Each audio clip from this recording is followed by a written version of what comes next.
Hello everyone.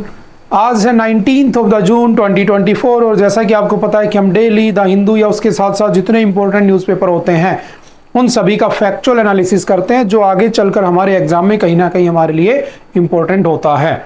तो चलिए start करते हैं आज के दिन को।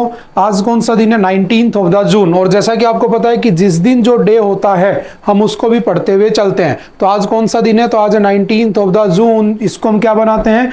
तो याद रखना, आज हम सेलिब्रेट करते हैं एक ऐसा दिन, एक ऐसी अवेयरनेस फैलाते हैं जो एक ऐसी डिजीज है जो कि हमारे आज के टाइम पर बढ़ती जा रही है। होता क्या है समझना कि बहुत सारे बच्चे होते हैं, बेसिकली 40 ईयर्स तक ये प्रॉब्लम स्टार्ट हो जाती है ना, जेनेटिक प्रॉब्लम भी हो सकती है कभी कभी। होता क्या है कि जो हमारा शरीर होता है उसके अंदर आपको पता है कि जो ब्लड होता है ना, उस ब्लड के अंदर हमारे अंदर क्या होता है? आरबीसी, रेड ब्लड सेल्स, ठीक है। और उसी के अंदर क्या होता है? हीमोग्लोबिन, ठीक है। तो होता क्या है कि जो ब्लड सेल्स होती हैं ना, रेड ब्लड सेल्स, एक होता है WBC, व्हाइट ब्लड सेल्स। तो ये जो रेड ब्लड सेल्स होती है इनकी जो शेप होती है ना वो चेंज हो जाती है। बेसिकली ये कैसी होनी चाहिए? सर्कल में होनी चाहिए, ताकि ब्लड के फ्लो में जो हमारी वेन्स के थ्रू ब्लड फ्लो करता है वो इजीली फ्लो होता रहे। लेकिन इसमें क्या होता है, इनकी शेप है ना कुछ ऐसी हो जाती है जिसकी वजह से ये जो फ्लो होता है वो कहीं ना कहीं डिस्टर्ब हो जाता है। और उससे होता है क्या है, बॉडी के अंदर, पेशेंट के बॉडी के अंदर पेन होने लगता है, ठीक है। मांसपेशियों में, आपकी मसल्स में, आपके बॉडी पार्ट्स में पेन होने लगेगा। फिर जब आप चेकअप कराओगे तो पता चलेगा कि आपको क्या है? Sickle cell anaemia. तो ये बेसिकली क्या है, कौन सा डे अवेयरनेस के लिए बनाया जाता है? तो याद रखना, world sickle cell anaemia day, ठीक है। और इस दिन हम क्या करते हैं? इसके लिए, इस बीमारी के लिए अवेयरनेस को बढ़ाते हैं, ठीक है। और याद रखना, और इसके साथ याद रखना कि हमने एक टारगेट ईयर बना रखा है। अगर आपसे पूछे हमारा इंडिया का टारगेट ईयर कौन सा है इसको खत्म करने का, तो 2047 is the India's target year to eliminate the sickle cell anaemia.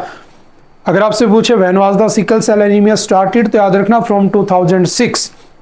जो आपका यूनाइटेड नेशन है उसकी जो जनरल असेंबली है उसने क्या किया था? इसको अवेयरनेस के रूप में मनाना शुरू किया होता है, ठीक है।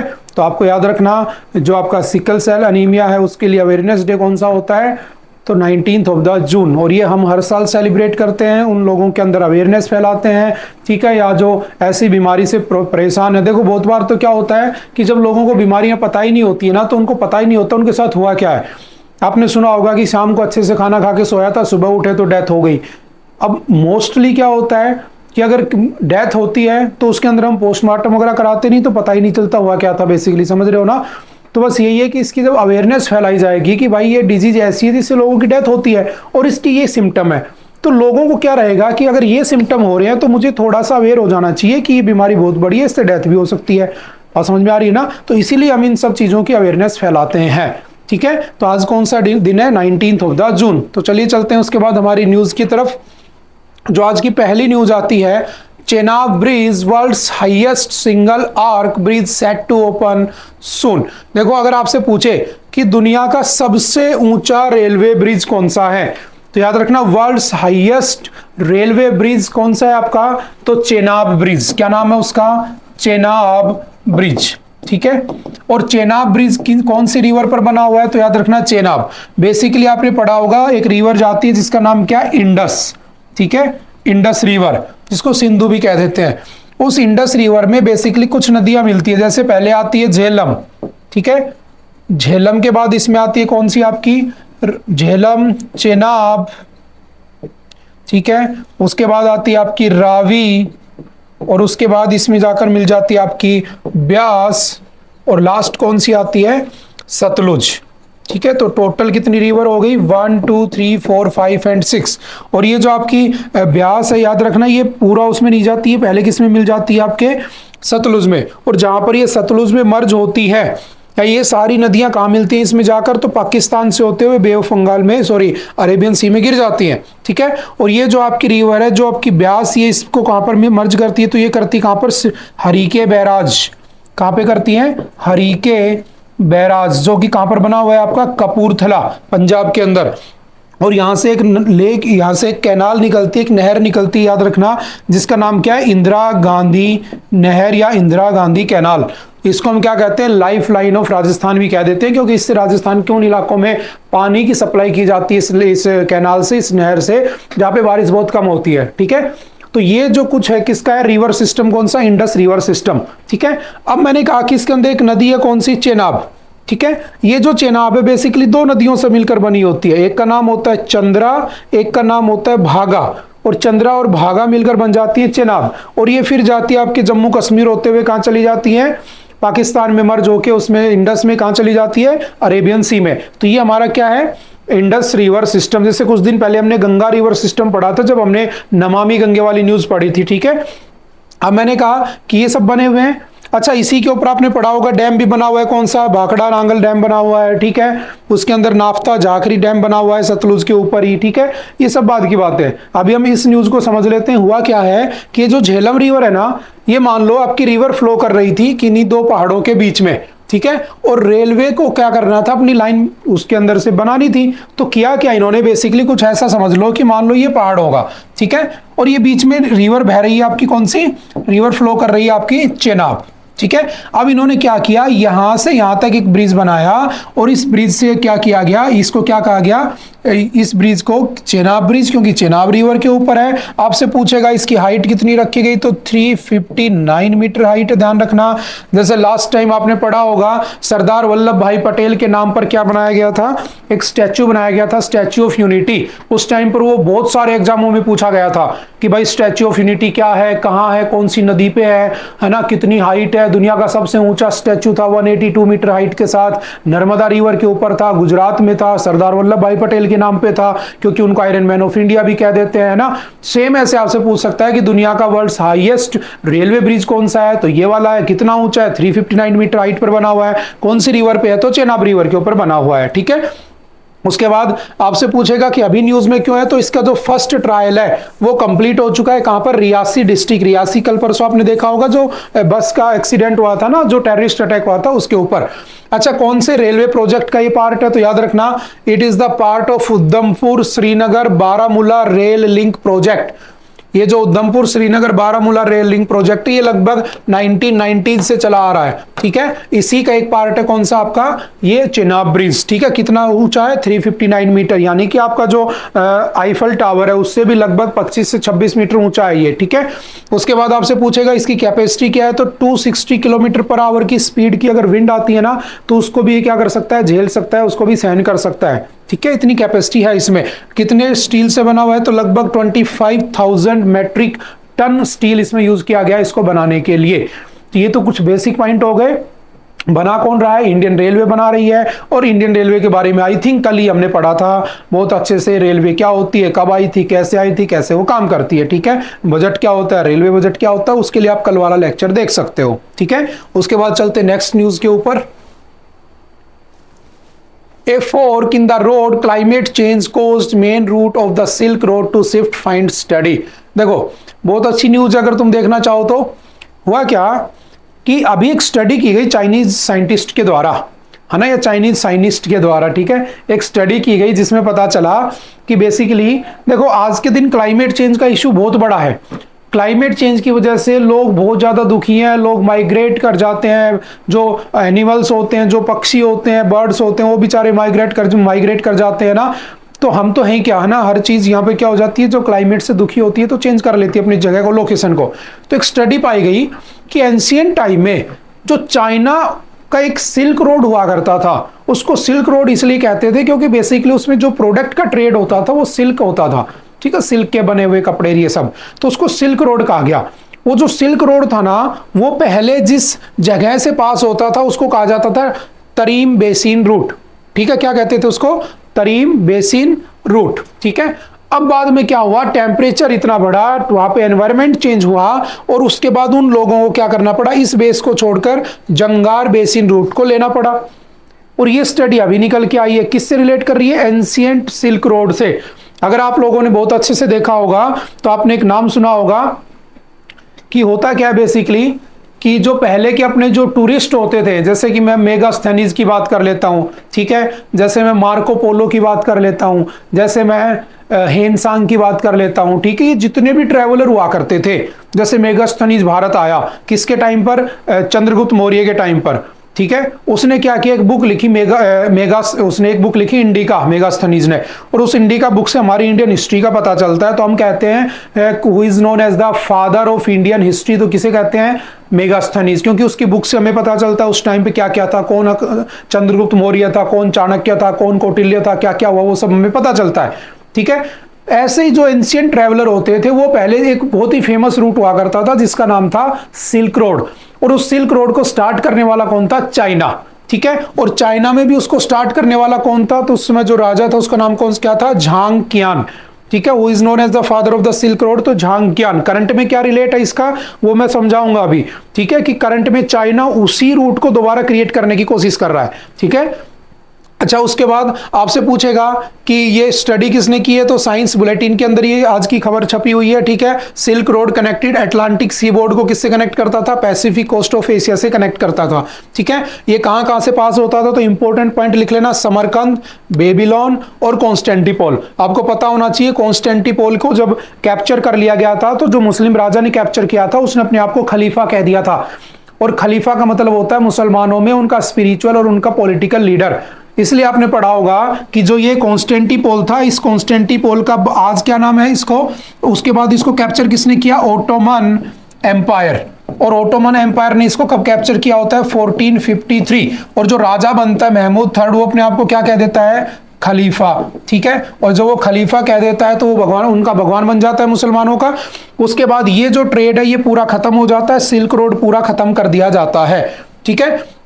आपसे पूछेगा इस ओटोमन एम्पायर को आज क्या कहते हैं, तो आज हम इसको टर्की कहते हैं, ये बात भी थोड़ी सी ध्यान रखना, ठीक है। वर्ल्ड वॉर फर्स्ट में ओटोमन एम्पायर पार्टिसिपेट करता है, उसके बाद ओटोमन एम्पायर के अगेंस्ट में होते हैं ब्रिटेन, और ब्रिटेन कहता है कि अगर हम जीते वर्ल्ड वॉर फर्स्ट में तो हम जो खलीफा है उसकी पोस्ट को खत्म कर देंगे।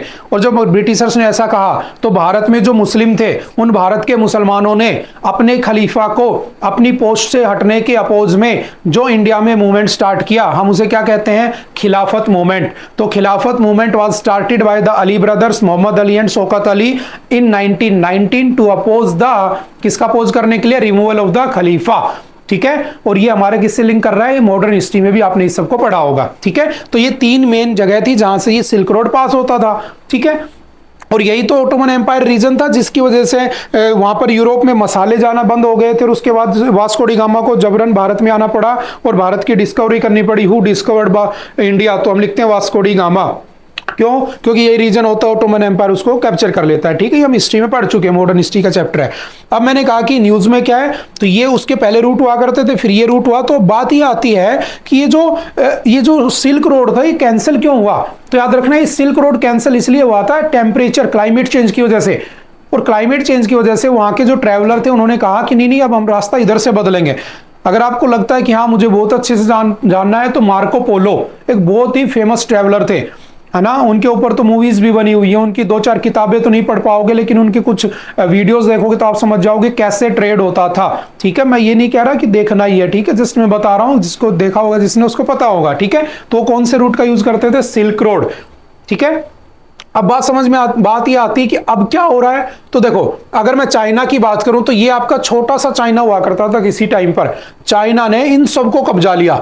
चाइना ने Chinese occupied Manchuria, Chinese occupied southern Mongolia, Chinese occupied Tibet, है ना, चाइनीज ऑक्यूपाइड यूनान, ठीक है। इन सारी जगहों को कब्जा कर चाइना आज क्या बन चुका है, जो आपके सामने मेन चाइना है वो बन चुका है। तो पहले जो सिल्क रोड था वो कहां से स्टार्ट होता था, तो समझना संघाई से, ठीक है। यहाँ पे देखो आपके आज क्या नाम है इस सिटी का, संघाई, यहां से स्टार्ट होता था, ठीक है। पहले इसका नाम और कुछ था, जुहांगुंग नाम हुआ करता था। यहां से स्टार्ट होता था और ये चलते चलते समरकंद, ठीक है, बाकरा, और फिर आपके तेहरान, पर्शिया, ठीक है। पर्शिया को आज क्या कहते हैं हम लोग, तो ईरान कहते हैं, ध्यान रखना, ठीक है। और यहां से पास होते होते बगदाद, और यहां से होते होते कहां तक जाता था, कॉन्स्टेंटिपोल, और यहां से किसको कनेक्ट करते थे, यूरोप को, ठीक है। तो ये पूरा का पूरा क्या था आपका, सिल्क रूट हुआ करता था। तो अब चाइना क्या कर रहा है, ये तो एक स्टडी आई है कि चलो ठीक है इसको हमें चेंज करना पड़ा और इसके आगे हमें दूसरा रूट लेना पड़ा। लेकिन मैं ये कह रहा हूं कि इसको चेंज करना क्यों पड़ा, तो उसका रीजन क्या था, क्लाइमेट चेंज, ठीक है। अब चाइना क्या कर रहा है, इस स्टडी के फर्दर अगर मैं बात करूं तो China one belt one road बना रहा है, ये वही तो है। उसमें सिल्क रोड होता था, इस वक्त ये क्या हो चुका है, वन बेल्ट वन रोड। मतलब क्या है कि ये पूरे उसको कनेक्ट कर रहा है, किस किस को, लगभग 60 कंट्रीज को कनेक्ट करने की कोशिश कर रहा है। 2013 में इसने स्टार्ट किया था। आपसे डायरेक्टली एग्जाम में पूछ लेगा, when was the one belt one road started by the China. तो 2013 क्यों स्टार्ट किया गया तो मैं समझा चुका हूं, वही चीज दोबारा से रिपीट करना चाहता है वो, ठीक है, ताकि ट्रेड करने के लिए जो वो रास्ता बना देगा और 60+ कंट्रीज से ट्रेड करेगा तो उसका मैं कह सकता हूं कि डोमिनेंट बढ़ जाएगा उसका, ठीक है, हमारी उसके ऊपर डिपेंडेंसी बढ़ जाएगी, कहने का मतलब, ठीक है, डोमिनेंस बढ़ जाएगा उसका। साउथ ईस्ट एशिया को, सेंट्रल एशिया को, गल्फ रीजन को, अफ्रीका, यूरोप को, सबको जोड़ देगा। और ऐसे करते उसने सिर्फ एक नहीं, ये तो वन बेल्ट वन रोड है, उसने बहुत सारी चीजें स्टार्ट कर रखी। देखो जैसे चाइना पाकिस्तान इकोनॉमिक कॉरिडोर पढ़ा है ना आप लोगों ने, कि कैसे वो चाइना को पाकिस्तान से कनेक्ट कर रहा है और इंडिया से उसको इंडिया को जिससे तकलीफ भी हो रही होनी चाहिए, ठीक है, क्योंकि वो करी ऐसी हरकतें रहा है, ठीक है। New Eurasian land bridge economic corridor बना रहा है, ठीक है। China Indo China peninsula economic corridor बना रहा है। China Mongolia Russia economic corridor बना रहा है। China Central Asia West Asia economic corridor बना रहा है। चाइना म्यांमार इकोनॉमिक कॉरिडोर बना रहा है, ठीक है। तो चाइना बेसिकली मैं कह सकता हूं कि अपनी जो मार्केट है ना वर्ल्ड के अंदर, अपनी इमेज को बनाने में लगा हुआ है, ठीक है। उसी का हम नतीजा देखते हैं कि शी जिनपिंग किससे मिल चुका है, पुतिन से मिल गया, ठीक है। किसको अपोज करने के लिए, अमेरिका को अपोज करने के लिए, ठीक है। तो सब बाद की बात है, जस्ट ये याद रखना कि सिल्क रोड क्या था, किसने स्टार्ट किया था, क्या था, अभी स्टडी में क्या आया है और कैसे कैसे ये काम होता था, ठीक है। उसके बाद चलते नेक्स्ट, ये उस समय के कॉन्स्टेंटिनोपल का छोटा सा क्या बना हुआ है, उसका मैप बना हुआ है, ठीक है। ये बीच में रेड सी है, इधर आपका कौन सा है, यरूशलेम है, इधर आपका कायरो है, ठीक है, इधर मक्का, ये मदीना, ये बगदाद, दमास्कस, बाकू, ये सारे के सारे उसमें रीजन दिखाई गए। कैस्पियन सी है, इधर रेड सी है आपका, ठीक है, ये मेडिटेरियन सी है, और इन दोनों को कनेक्ट कौन करती है, तो स्वेज कैनाल करती है, ठीक है। ये आपका मैप 1683 के टाइम का मैप दिखाया गया है, ठीक है। नेक्स्ट आते हैं, will take 134 years to close global gender gap report. देखो अभी रिसेंटली एक रिपोर्ट आई है जिसका नाम है ग्लोबल जेंडर रिपोर्ट या ग्लोबल जेंडर गैप। इसमें यह बताया गया कि भाई जैसे इकोनॉमी के बिहाफ पर है ना, जैसे एजुकेशन के बिहाफ पर, सर्वाइवल के बिहाफ पर, हेल्थ के बिहाफ पर, इन 4 पॉइंटों के बिहाफ पर हमारी सोसाइटी में मैन और वुमेन, बॉय और गर्ल, लड़का और लड़की, आदमी और जो महिला होती है, उसके बीच में जो जेंडर में गैप है वो कितना है, उसके हिसाब से क्या बनाई जाती है, रैंक बनाई जाती है कि महिलाओं की हेल्थ, महिलाओं की इकोनॉमी, महिलाओं का एजुकेशन है ना, उनका एनवायरनमेंट है ना, वो उनकी लाइफ जो है जीने का तरीका, वो मेल से कितना डिफरेंस है, ठीक है। तो ये जो ग्लोबल जेंडर गैप रिपोर्ट आई, आपको याद क्या रखना है एग्जाम के पॉइंट ऑफ व्यू से, तो बस इतना याद रखना कि इसको रिलीज कौन करता है, तो कौन करता है इसको रिलीज, याद रखना वर्ल्ड इकोनॉमिक फोरम WEF। कब बना था वर्ल्ड इकोनॉमिक फोरम, 1971 में बना था। आपसे पूछेगा इस वर्ल्ड इकोनॉमिक फोरम का हेडक्वार्टर कहां पे है, तो डावोस स्विट्जरलैंड में इसका हेडक्वार्टर बना हुआ है, ठीक है, डावोस में। आपसे पूछेगा कि वर्ल्ड इकोनॉमिक फोरम को बनाने वाला कौन था, तो उसका नाम क्या था, क्लाउस शवाब, ठीक है। और आज भी इसका डायरेक्टर कौन है, तो क्लाउस शवाब, ये थोड़ा सा ध्यान रखना, ठीक है। अब मैंने कहा कि ये बहुत सारे रिपोर्ट बनाता है, उसमें से एक रिपोर्ट आपकी ग्लोबल जेंडर गैप रिपोर्ट क्या होती है, आपने समझ लिया। इसमें इंडिया की रैंक कौन सी है, तो 129 है। पूछेगा कितने टोटल थे, 146 थे। पूछेगा पहले पे कौन था, तो Finland was on the top. पूछेगा सबसे लास्ट कौन था, तो सूडान। और मैंने हमेशा आपसे कहा है कि ऐसे जो फैक्चुअल क्वेश्चन होते हैं उनमें फर्स्ट, लास्ट एंड इंडिया से हमें मतलब है, बाकी कोई को याद करने की जरूरत नहीं है हमें, ठीक है। उसके बाद चलते नेक्स्ट न्यूज के ऊपर, और इसमें बताया गया कि इंडिया को लगभग 134 ईयर्स लगेंगे अगर इसी रेट से चलते रहे तो जो ग्लोबल जो हमारी जेंडर गैप है उसको बराबर लाने में। देखो जेंडर गैप का अगर मैं बात करूं सबसे कम कहां पे है, तो केरला में।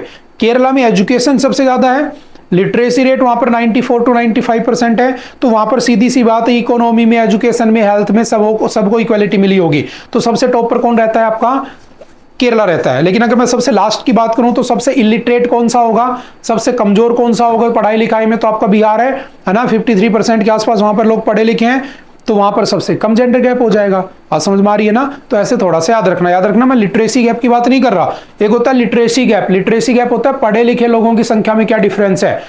जैसे हमारे यहाँ पर सबसे ज्यादा लिटरेसी गैप कौन से स्टेट में है, लिटरेसी गैप तो आपके राजस्थान में है।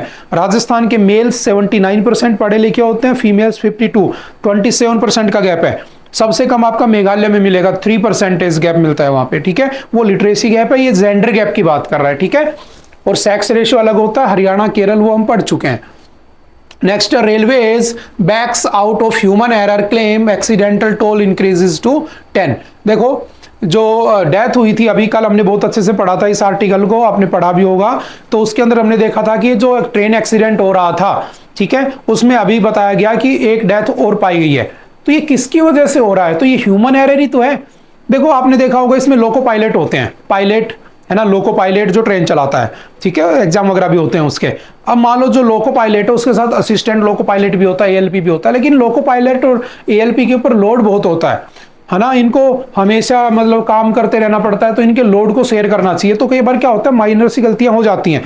कई बार क्या होता है कि इतना लोड होता है दिन में, जैसे बहुत सारी क्लासें हो जाती हैं और मैं यहाँ पे पढ़ा रहा हूँ, तो कई बार ऐसा होता है कि मेरे को डाटा लिखना कुछ है, मैं बोल कुछ रहा हूँ, ठीक है, या मैं बोल कुछ रहा हूँ, मैं लिख कुछ रहा हूँ, तो वो एरर किसकी वजह से होता है? स्ट्रेस की वजह से भी हो जाता है कभी कभी, है ना, ओवर प्रेशर की वजह से भी हो जाता है, ठीक है। तो सेम किसके साथ होता है? लोको पायलट लोगों के साथ। तो माइनर सी गलती हो जाती है, उसमें कौन सी बड़ी बात होगी। लेकिन एक बात बताओ, मैंने यहाँ पर माइनर सी गलती कर दी तो कुछ नहीं होगा, तुमने क्रॉस चेक कर दिया, तुमने कमेंट कर दिया कि सर तुमने ये गलत बोल दिया था, ऐसा ऐसा है, बात खत्म हो गई। लेकिन सोचो एएलपी है ना, loco pilot, assistant loco pilot अगर गलती कर दे तो डेथ हो जाती है ना, लोगों को अपनी जिंदगी छोड़नी पड़ जाती है। तो ये ठीक नहीं है, इसको सही करना चाहिए। मैंने कहा था दुनिया में सबसे लार्जेस्ट एम्प्लॉयर कौन है? Indian railway. और उसके अंदर ऐसी गलतियां होंगी, कल मैंने बताया था एक ब्रिज में टूट जाता है, ट्रेन गिर जाती है, 750 के समथिंग लोग मारे जाते हैं। तो ऐसा नहीं होना चाहिए ना, तो नहीं होना चाहिए, तो क्या करना चाहिए? कुछ तो करना चाहिए। तो इंडियन रेलवे ने कुछ किया, क्या किया? उन्होंने कवच सिस्टम उसको स्टार्ट किया। क्या था कवच सिस्टम? तो याद रखना ये ऑटोमेटिक ट्रेन प्रोटेक्शन है। ट्रेन चल रही है, सामने देखो ट्रेन से हाथियों की बड़ी डेथ होती है उड़ीसा में, तो कहा गया कि हाथियों को कैसे बचाया जाए? कवच सिस्टम लगा दो, है ना। सामने से अगर हाथी आएगा, ये उससे सेंसर से पता लग कर लेगी ट्रेन, ऑटोमेटिक ब्रेक लगा देगी अगर उसका ध्यान नहीं भी है तो लोको पायलट का। लेकिन याद रखना ये जो जैसे अडास सिस्टम आता है ना गाड़ियों में, सेम वही वैसा ही कुछ कुछ कवच सिस्टम है, ठीक है। तो लेकिन याद रखना ये अभी तक बना ही नहीं है, स्टार्ट हो गया ट्रायल फेज पे। कहने का मतलब 2016 से चला आ रहा है, लेकिन आज तक इसका ट्रायल कंप्लीट नहीं हुआ पैसेंजर ट्रेन पे। अगर इसका ट्रायल ठीक से हो जाता, अगर ये सक्सेस होता, तो कल जो वो आपकी जो आपकी ट्रेन एक्सीडेंट हुआ था उसके अंदर उस ट्रेन को दिख नहीं जाता, उसको सेंस नहीं कर लेती कि भी सामने कोई मालगाड़ी खड़ी है, मैं उसमें टकराऊं कि नहीं टकराऊं। तो कवच सिस्टम है, लेकिन वो अभी कंप्लीट ट्रायल हुआ नहीं है। जैसे कोविशील्ड का बिना कंप्लीट ट्रायल के लगा दी थी, लोगों को जान से हाथ धोना पड़ा था। बात समझ में आ रही है ना? सेम यहां पर हो रहा है, ट्रायल कंप्लीट नहीं हुआ है तो भाई चल रहा है जब तक एक्सीडेंट होते जा रहे हैं, ठीक है। ठीक है, अगर पूछे किसने बनाया इसको कवच को, तो याद रखना developed by the research design and the standard organisation under Indian railway in collaboration with Medha servo driver private limited, HBL power system and Kernex micro system, इन सब ने मिलकर कवच सिस्टम को बनाया है। Started by the Indian railway, started in 2016, ठीक है। And बाकी की बातें आप जानते हो रेलवे के बारे में। मुझे कमेंट करके बताना who is the current railway minister of India and who was the best railway minister of India till date. मुझे कमेंट करके बताना आज तक का टिल डेट कौन सा मिनिस्टर रेलवे का सबसे बेस्ट रहा था, ठीक है, उसका नाम, और अभी कौन है उसका नाम कमेंट करके बताना, ठीक है। उसके बाद चलते next. Women's panel receives over 12,600 complaints in 2024। देखो 2024 में अब तक जो एक डिपार्टमेंट बना हुआ है जिसका नाम है नेशनल कमीशन फॉर वुमेन, जो बना होता है 1992, और इसका हेडक्वार्टर कहां पे है? तो याद रखना न्यू दिल्ली। बेसिक से पॉइंट याद रखना। इसमें क्या होता है कि जो वुमेन होती है उनके अगेंस्ट जो क्राइम होते हैं, उनके अगेंस्ट जो रिपोर्ट आती है उनके बारे में ये बताता है। तो इसने बताया कि 2024 में अब तक लगभग इस डिपार्टमेंट के पास लगभग 12,600 के आसपास या 12,500 12,000 प्लस रिपोर्ट आ चुकी हैं वुमेन्स के अगेंस्ट क्राइम की। और उसमें सबसे ज्यादा नंबर पे टॉप पे कौन रहा है? तो आपसे एग्जाम में फैक्चुअल में पूछेगा तो यही पूछेगा, which of the following state was on the top list of the national commission for women crime list. तो कौन सा है? तो आपका यूपी पहले नंबर पे है, देन आपका दिल्ली, देन आपका महाराष्ट्र। तो ये टॉप 3 याद रखना। बना कब था ये? 1992 में। हेडक्वार्टर कहां पे है? न्यू दिल्ली। और इसकी जो डायरेक्टर है वो कौन है? रेखा शर्मा, ठीक है। Rekha Sharma is the director of the NCW, ठीक है। ये 2-4 बातें याद रखना। और आपको पता है कि जो वुमेन्स हैं उनके अगेंस्ट बहुत सारे क्राइम होते हैं, मैक्सिमम क्राइम ही उनके अगेंस्ट होते हैं। लेकिन अगर मैं कहूं कि इसको सही करने का तरीका क्या है, तो एक ही तरीका है, है ना, गो बैक टू वेदास, है ना, वेदास की तरफ लौट चलो। हमें हमारे सोसाइटी को सुधारना है तो हमें हमारे धर्म को सुधार लेना चाहिए। हम पढ़ते हैं ना social and eco religious reforms, है ना, बड़े बड़े रिलीजियस रिफॉर्मर्स को पढ़ते हैं, वो यही तो करते थे। वो कहते थे सोसाइटी को सुधार दो तो ये क्राइम होने बंद हो जाएंगे, या धर्म को सुधार दो सोसाइटी अपने आप सुधर जाएगी, या सोसाइटी सुधार दो धर्म सुधर जाएगा। तो हमें हमारे कल्चर, हमारे रिलीजन को भी प्योर करने का काम करना चाहिए। आज के टाइम पर इतने क्राइम हो रहे हैं वुमेन्स के अगेंस्ट, क्यों? क्योंकि कोई भी रिलीजन में या जो प्रॉब्लम्स हैं इनको सही करने का कोई भी काम नहीं कर रहा, कोई मूवमेंट नहीं चल रहा। उस समय बड़े बड़े मूवमेंट होते थे, आज हम उन लोगों को हमारी किताबों में, हमारी हिस्ट्री में पढ़ते हैं। ठीक है, अब चलते हैं नेक्स्ट न्यूज के ऊपर। ठीक है, देखो बाकी सरकार देख लेगी। Why direct seeding of the rice is yet to pick up in the Punjab. देखो जो आपका राइस होता है ना, चावल, सबसे ज्यादा इंडिया में चावल खाया जाता है। ठीक है, यूपी, बिहार, है ना, हर जगह चावल। चावल एक ऐसा जो सब खा लेते हैं, है ना। साउथ की साइड चले जाओगे तो चावल ही चावल के प्रोडक्ट खाएंगे, है ना। नॉर्थ वाले रोटियां खा लेते हैं, बात की बात है। ठीक है, अब मैंने कहा कि जो चावल है ना, चावल को उगाते कैसे हैं? तो चावल की फसल के लिए पानी हमेशा उसमें रहना चाहिए। अगर पानी उसमें नहीं रहेगा ना तो वो पेड़ खराब हो जाएगा, तो पानी में हमेशा पेड़ लगा रहता है। अब इससे इतनी प्रॉब्लम हो रही है, देखो वाटर क्राइसिस क्यों चल रहे हैं। ग्रीन रिवॉल्यूशन आया था, मैं कई बार पढ़ा चुका हूं ना। उसके बाद हमने फसलों में पानी इतना देना यूज कर दिया, हाइब्रिड सीड ले आए, पानी ज्यादा चाहिए था, सारा ग्राउंड वाटर निकाल कर लगा दिया। आज तुम्हें उसके कॉन्सिक्वेंसेस भुगतने पड़ रहे हैं। इसलिए आज सरकार कहती है कि नहीं, मिलेट्स का यूज करो, इंटरनेशनल ईयर ऑफ मिलेट बनाओ 2023 को, है ना। बच्चों को आंगनवाड़ी में भी मिलेट खिलाओ, है ना, हर जगह मिलेट को प्रमोट करो। क्यों? क्योंकि मिलेट को उगाने में पानी नहीं लगता, बाजरा और ये सब। अब क्या हुआ, चावल सब खाते हैं, मैक्सिमम लोग चावल खाते हैं, और जब तुम चावल को लगाते हो तो 1 किलो चावल की पैदावार करने के लिए तुम्हें कम से कम 3 से 4 हजार लीटर पानी वेस्ट करना होता है। सोचो कितना पानी वेस्ट करते हो तुम 1 किलो चावल के लिए। कितने लोग कितने किलो चावल खाते होंगे, कितना पानी वेस्ट होता होगा, तुम सोच नहीं सकते। और फिर क्राइसिस तो होंगे ही होंगे। तो हमने सोचा कि क्यों ना एक सिस्टम बनाया जाए, हम एक ऐसा पेड़, हाइब्रिड पेड़ बना दें चावल का, जिससे क्या हो कि वो बिना पानी में रहे भी वो लग जाए। तो हमने उसको क्या नाम दिया, direct seeding of the rice. ठीक है, is yet to pick up in Punjab. इसका अभी पंजाब में क्या नहीं शुरू किया गया है, अडोप्शन इसका पंजाब में अभी नहीं हुआ है। तो हमें क्या करना चाहिए कि इसको पंजाब सरकार से बात करके पंजाब में भी इसको क्या कर लेना चाहिए, प्रमोट करना चाहिए ट्रेडिशनल ट्रांसप्लांटेशन में। तो होगा क्या कि कम से कम 21 दिन तक पानी में रखो, फिर ये पेड़ जो है वो चल जाएगा, फिर इसको बिना पानी के रख सकते हो। तो जो आप 3 to 4,000 जो लीटर की वेस्ट कर रहे थे पानी की, वो नहीं होगा, और ग्राउंड वाटर जो रहेगा उसका लेवल मेंटेन रहेगा। बात समझ में आ रही है ना। डेली तो बारिश होगी नहीं, तो पानी तो कुओं से निकालना पड़ेगा और पानी तो कम हो जाएगा, फिर तुम्हें पानी के लिए दर दर भटकना पड़ेगा।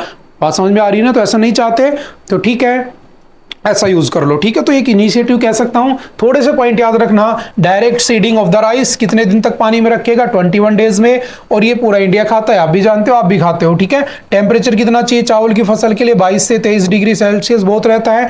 रेनफॉल कितनी होनी चाहिए, 150 to 300 सेंटीमीटर। कौन सी सॉइल चाहिए, तो deep clay and the loamy soil चाहिए होती है इसको। ठीक है, जो इंडिया है वो सेकंड लार्जेस्ट प्रोड्यूसर है चावल का, राइस का। पहले पे कौन है आप जानते हो, चाइना पहले पे रहता है, हम दूसरे पे रहते हैं मोस्ट ऑफ द टाइम। ठीक है, कुछ सरकार भी इनिशिएटिव चलाती है, जैसे नेशनल फूड सिक्योरिटी मिशन चलाया। ठीक है, हाइब्रिड राइस सीड प्रोडक्शन चलाया, राष्ट्रीय कृषि विकास योजना चलाई।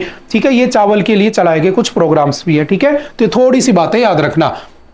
याद रखना चावल जो है राइस वो कौन से उसमें उगाया जाता है, तो याद रखना राइस जो है वो बेसिकली अगर आप देखोगे तो किसी भी टाइम पर उगाया जा सकता है। ठीक है, बेसिकली ये खरीफ में उगाया जाता है।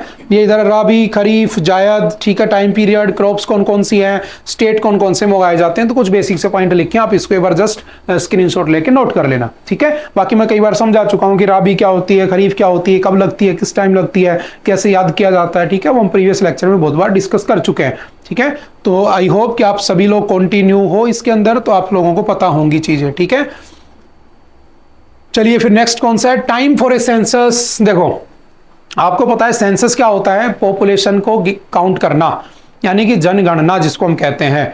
अब सेंसस जो था, अब टाइम आ चुका है कि हमें कर लेना चाहिए। देखो सेंसस की कुछ बेसिक समझना।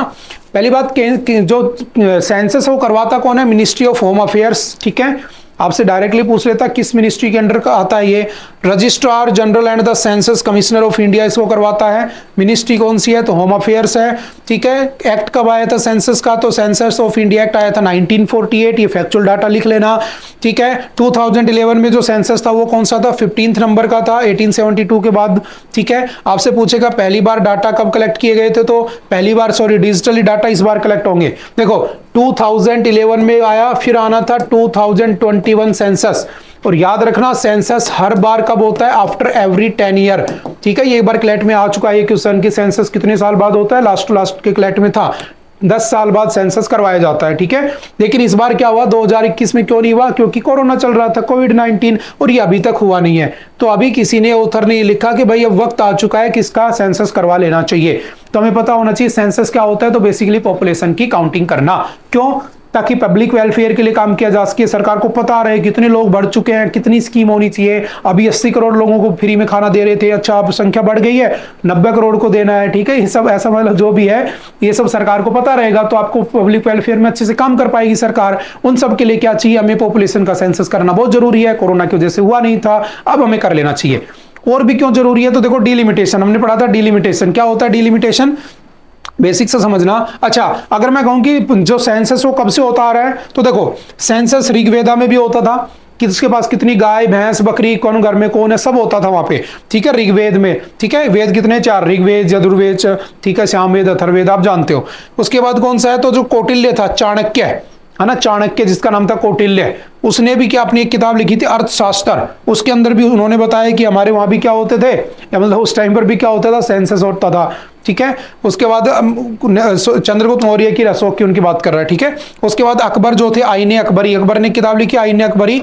उसके अंदर भी बताया गया कि पॉपुलेशन, इंडस्ट्री, वेल्थ, इन सब की काउंटिंग होती थी। तो मतलब पहले के टाइम पर राजा महाराजा भी होते थे, तो वो भी काउंटिंग या पॉपुलेशन सेंसस वगैरह करवाते थे। लेकिन अगर मैं मॉडर्न टाइम की बात करूं, मुझे तो इंडिया से मतलब है, और इंडिया का भी मॉडर्न टाइम का मतलब है। तो देखो मॉडर्न टाइम में कुछ बेसिक याद रखना। First complete census was conducted by 1830 by the Henry Walter in Dhaka. ठीक है, ढाका आज के दिन बांग्लादेश में है। ठीक है, second census was done in 1836-37 by the Fort Saint George. ठीक है, आपसे पूछेगा फर्स्ट ऑफिशियल डाटा कब सेंसस हुआ था? तो लॉर्ड मयो, है ना, जिन्होंने अजमेर में मयो कॉलेज, मयो स्कूल ये सब बनवा रखे हैं। ठीक है, लॉर्ड मयो फर्स्ट ऑफिशियल इन्होंने करवाया था 1872 में। और ये ठीक है, उसके बाद कौन सा? 1881 किसने करवाया था सबसे पहले ऑफिशियली? तो 1881 में WC प्लोडन ने करवाया था। ये उस समय सेंसस कमिश्नर ऑफ इंडिया थे। लेकिन अगर मैं वायसराय ऑफ इंडिया की बात करूं तो फर्स्ट ऑफिशियल, ठीक है, फर्स्ट जो आपका 1872 में हुआ वो कौन सा था? तो आपका लॉर्ड मयो ने। लेकिन अगर पूछे 1881 में किसने करवाया था, तो लॉर्ड रिपन ने करवाया था। ठीक है, और याद रखना हम जब एग्जाम के पॉइंट ऑफ व्यू से देखते हैं तो हम इसको ऑफिशियल नहीं मानते हैं। ठीक है, एग्जाम में जब आपसे क्वेश्चन पूछे कि फर्स्ट सेंसस कब हुआ था, तो सिंपल सा याद रखना कि फर्स्ट सेंसस कब हुआ होता है आपका 1872। लेकिन हम उसको ऑफिशियल नहीं मानते। ऑफिशियल किसको मानते हैं? 1881 किसके वाला? लॉर्ड रिपन वाला। ठीक है, और लॉर्ड रिपन ही भारत में क्या लेकर आए थे? तो लॉर्ड रिपन ही भारत में लेकर आए थे आपका लोकल सेल्फ गवर्नमेंट। और लोकल सेल्फ गवर्नमेंट को आज हम क्या कहते हैं? ग्राम पंचायत भी कहते हैं। तो ये ग्राम पंचायत का जो कॉन्सेप्ट है ना, डिसेंट्रलाइजेशन ऑफ द पावर, वो भी कौन लेकर आया था? आपका लॉर्ड रिपन ही लेकर आया था। ठीक है, उसके बाद कौन सा है? ये कब होता है? हर 10 साल में होता है। ठीक है, 2021 का कितने लैंग्वेज में होना होगा? तो 18 लैंग्वेज में होगा। याद रखना हमारे कॉन्स्टिट्यूशन के 8th नंबर शेड्यूल में टोटल 22 लैंग्वेज के बारे में लिखा हुआ है। हम शेड्यूल्स पढ़ते हैं ना, तो उसमें 8वें शेड्यूल के अंदर 22 लैंग्वेज लिखी हुई है अभी। उसमें से 18 लैंग्वेज के अंदर क्या होगा? सेंसस होगा इस बार। ठीक है, इस बात को भी ध्यान रखना। ठीक है, अगर पूछे कि इसमें और क्या होगा, तो देखो एक होता मेल, एक होता फीमेल। लास्ट टाइम जब सेंसस हुआ था तो हमने उसमें डाला था अदर। इस बार अदर जो हैं उनकी संख्या लास्ट टाइम कितनी थी? 5 लाख के आसपास थी। तो हमने अदर्स को एक्चुअल में काउंट नहीं किया था, ऑफिशियली नहीं लिखा था। इस बार हम अदर्स को थर्ड जेंडर के रूप में काउंट करेंगे। ठीक है, तीसरा जेंडर। ठीक है, और वो लगभग अब जितने भी हो चुके होंगे उनको लिख दिया जाएगा, LGBTQ कम्युनिटी के जो लोग होते हैं। ठीक है, तो इसके बेसिक से थोड़े से डाटा याद रखना। अच्छा, और क्या काम आता है सेंसस का? तो देखो सेंसस में ये पता चलता है कि पॉपुलेशन कितनी हो चुकी है। जैसे आपने पढ़ा होगा कि 84th कॉन्स्टिट्यूशनल अमेंडमेंट 2001 से हमने क्या किया था कि जो हमारा डीलिमिटेशन था उसको क्या कर दिया था, फिक्स कर दिया था और कह दिया था कि ये 2026 तक फिक्स रहेगा। अब 2026 तो आ ही गया जस्ट, है ना, 2024 आ चुका है, अगले साल तक सेंसस का डाटा है मान लो, तो हम क्या करेंगे, डीलिमिटेशन के बारे में सोच सकते हैं।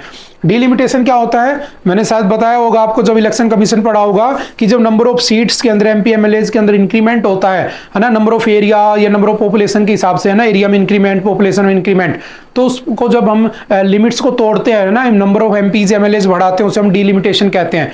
अगर मैं सेंटर में कर रहा हूं तो एमपी होगा, स्टेट में कर रहा हूं तो एमएलए, तो एमपी के लिए कहां पर लिखा होगा, तो आर्टिकल नंबर 82 में लिखा है सब कुछ, और एमएलएज के लिए, स्टेट के लिए कहां पर लिखा होगा, तो आर्टिकल नंबर 170 में लिखा है सब कुछ, ठीक है। अब क्या हुआ, आज तक कितनी बार डिलिमिटेशन हुआ है, तो याद रखना आज तक 4 बार हुआ है। कब कब याद रखना, एग्जाम में पूछ लेता है, 52, 63, 73 एंड 2002। और अब कब तक फिक्स है, 2026। कौन से अमेंडमेंट से, 84th कॉन्स्टिट्यूशन अमेंडमेंट 2001 से। आई थिंक ये बेसिक चीजें आपको समझ में आ चुकी होंगी, ठीक है। उसके बाद चलते नेक्स्ट। अच्छा चलो मुझे कमेंट करके बताना कि ये जो अब सेंसस होगा वो इंडिपेंडेंस के बाद कौन से नंबर वाला होगा, ठीक है, इंडिपेंडेंस के बाद कौन से नंबर वाला सेंसस होगा, ये मुझे कमेंट करके बताना। Next, amount of the $736.4 million to be disbursed at 67th Council meet of Global Environment Facility at Washington। देखो अभी क्या हुआ कि जो आपका वाशिंगटन है, WDC वाशिंगटन DC, उसके अंदर एक मीटिंग हुई है ग्लोबल एनवायरमेंट फैसिलिटी।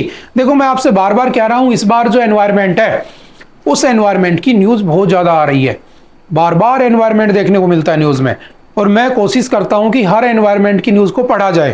क्यों? क्योंकि लास्ट ईयर से एनवायरमेंट के ऊपर बहुत सारे आर्टिकल्स आते हैं, बहुत सारे न्यूज बनती हैं, और मे भी चांसेस होते हैं कि आपको एग्जाम में पूछ ले, ठीक है। जैसे आर्टिफिशियल इंटेलिजेंस बहुत न्यूज में रहता है, ठीक है, जैसे साइंस एंड टेक बहुत न्यूज में रहता है, तो हम उन पे फोकस करते हुए चलते हैं हमारे एग्जाम के पैटर्न को देखते हुए। तो आप प्लीज इन सब चीजों को याद में रखना, ठीक है। COP, कॉन्फ्रेंस ऑफ पार्टीज, है ना, ये सब क्या होता है, कैसे होता है, क्या हो रहा है, ग्लोबल वार्मिंग क्या होती है ना, ये सब ये चीजें इसलिए ज्यादा पढ़ाई जाती हैं कि एग्जाम में आने के चांसेस हैं इनके, ठीक है। मैंने कहा कि क्या है ये ग्लोबल एनवायरनमेंट फैसिलिटी GEF। आपसे पूछेगा इसकी फॉर्मेशन कब हुई थी, तो रियो की अर्थ समिट हुई थी, उसके अंदर इसकी फॉर्मेशन हुई थी 1992, ठीक है। कितने मेंबर्स हैं इसमें, 184 मेंबर्स हैं इंक्लूडिंग इंडिया, इंडिया भी है उसमें, ध्यान रखना, ठीक है। इसका हेडक्वार्टर कहां पे है, तो याद रखना इसका हेडक्वार्टर कहां पे है, वाशिंगटन DC में इसका हेडक्वार्टर, और वहीं पर इसकी मीटिंग हुई है, और वहां पे इन सारे देशों ने मिलकर टोटल $736.4 मिलियन को बाद पैसा देने की बात कही है ताकि एनवायरमेंट को प्रोटेक्ट किया जा सके, ठीक है। आपसे पूछेगा क्या करता है, it provides financial assistant for 5 major environmental convention. जो मेजर एनवायरमेंट के इश्यूज है उनके लिए पैसा फंडिंग डिसबर्स करता है, पैसा ट्रांसफर करवाता है। जैसे आपने पढ़ा होगा COP28 जो हुआ था, COP28, उसके अंदर हमने एनवायरमेंट को सेव करने के लिए एक फंड बनाया था जिसका नाम क्या था, अल्टेरा फंड। और उस अल्टेरा फंड में हमने कहा था कि बिलियंस ऑफ डॉलर क्या इकट्ठा करेंगे, पैसा इकट्ठा करेंगे, है ना, और उसमें 130 या 230 बिलियन डॉलर के आसपास, जिसमें से UAE ने कुछ डोनेट किया था क्योंकि हुआ UAE के अंदर था, ठीक है। तो ऐसे याद रखना COP29 कहां पे होने वाला है, तो अभी तक कहां पे फिक्स है, तो याद रखना आपके बाकू अजरबैजान में, ठीक है। और मे भी ऐसा हो सकता है बोन में भी हो जाए, ठीक है, क्योंकि अभी ऐसा फिक्स नहीं है, लेकिन वो जगह लोकेशन फिक्स है, जब होगा तब हम देखेंगे, ठीक है। हमने कुछ दिन पहले भी पढ़ा था इसको, बोन है ना, जहां पर उसका सेक्रेटरीट है, जहां पर उसका होने के चांसेस है, ठीक है। किसी ने कमेंट भी किया था कि वो बाकू अजरबैजान में, तो हाँ अभी वहीं पे, अगर चेंज होगा तो हम उसको देख लेंगे, ठीक है। उसके बाद कौन सा है, हाँ मैंने कहा कि क्या करता है, इनको पैसे ट्रांसफर करने का काम करता है। जैसे द मिनामाटा कन्वेंशन मरकरी के ऊपर हुआ था, मरकरी का जो यूज वगैरह होता है। The Stockholm convention organic pollutants को कम करने के लिए, ठीक है। UN convention on the biological diversity के ऊपर, UN convention to combat desertification, ठीक है। UN framework convention on the climate change, इन सब के लिए क्या देता है, पैसे देता है। तो कौन देता है, तो आपको बस 2-4 बातें याद रखनी है, व्हाट इज GEF, ठीक है, कब बना था, कितने मेंबर है, हेडक्वार्टर कहां पे, काम क्या करता है, दैट्स इट, ठीक है। उसके बाद चलते next. China has 500 nuclear warheads says SIPRI. देखो सीप्री क्या है, Stockholm international Peace Research institute, Stockholm international Peace Research institute, ठीक है। इसका हेडक्वार्टर भी कहां पे है, तो स्टॉकहोम स्वीडन। कब बना था, तो लिखना कुछ बेसिक पॉइंट फिर समझेंगे। न्यूज क्या है कि जो आपका सीप्री है, Stockholm international Peace Research Institute, कब बना था, 1961, ठीक है, सॉरी 1966। इसका हेडक्वार्टर कहां पे है, तो याद रखना स्टॉकहोम, और जो इसका स्टॉकहोम कहां पर है, तो याद रखना स्वीडन, ठीक है। अब मैंने कहा कि ये करता क्या है, ये कहता है कि दुनिया में कहाँ कहाँ पीस मेंटेन है। मैंने कहा पीस कैसे पता चलेगी, आपको कैसे पता चलेगा मैं पीसफुल इंसान हूं? तो मैं बिना हथियारों के चल रहा हूँगा। अगर मैं बंदूक लेकर चलता हूं, अगर मैं राइफल लेके चल रहा हूं, अगर मैं तोप लेके चल रहा हूं, तो आप क्या कहोगे? ये पीसफुल आदमी नहीं है। तो बस ये भी यही करता है। दुनिया में जिस जिस देश ने वेपन्स का इंपोर्ट किया, जिस जिसने एक्सपोर्ट किया, उन सब की लिस्ट बनाता है और एक डाटा तैयार करता है, और उससे हमें यह पता चलता है कि कौन से देश ने कितना वेपन खरीदा, कितना नहीं खरीदा, कितना बेचा, कितना नहीं बेचा। और इसकी एक रिपोर्ट आई है जिसमें आपने पढ़ा होगा, पहले भी हम पढ़ चुके हैं, कि इसने बताया था कि इंडिया ने सबसे ज्यादा वेपन्स इस बार किससे खरीदे हैं? तो आपके रशिया से खरीदे हैं, ठीक है, फिर फ्रांस और उसके बाद यूएसए से। सेम ऐसे, और हमने सबसे ज्यादा वेपन किसको बेचे हैं? तो फिलीपींस को बेचे हैं। ये सब न्यूज हम पढ़ चुके हैं, पहले जा चुकी हैं बातें।